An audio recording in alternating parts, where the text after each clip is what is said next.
Hello everyone. In this very short video tutorial, I'll show you a little known but very useful menu in Blender. It's the Quick Favorites menu, which you can access by pressing the Q key. In this menu, you can add the tools you use most often, or those with more complex shortcuts that are harder to remember, so you can access them more quickly. The Q shortcut is really easy to remember since it's the first letter of Quick Favorites.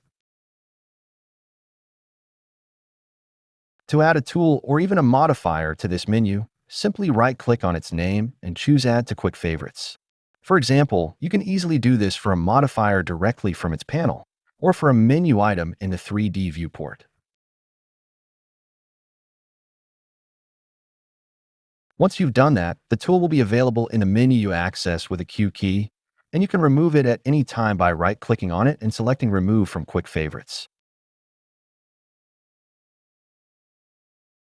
Blender automatically saves these quick favorites in the user preferences, so it'll be available in other projects and future Blender sessions as well. As for the other tools, you can still access them through their original menus or by using the search box with the F3 key. For example, to add Set Origin to your favorites, right-click in the 3D viewport, then right-click again on Set Origin and choose Add to Quick Favorites.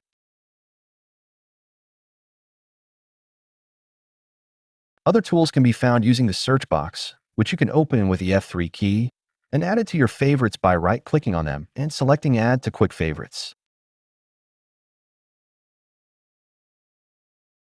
This menu is different for each editor, and also for the various modes available within an editor.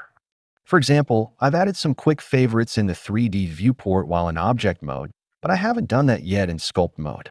So in sculpt mode, I'll be able to add quick favorites and they'll only show up in that mode. The same applies to other editors. For instance, as you can see, I haven't created any quick favorites for the outliner. This way, the Quick Favorites menu won't get overloaded with tools that are irrelevant in the current context. Alright, that's it for this short tutorial. Unlike most of my tutorials, the PDF version of this one is not currently available for download. However, in the description, you'll find a link to the page where you can download PDF versions of many of my other video tutorials. In any case, this is a great time to subscribe to the channel and turn on notifications. See you soon.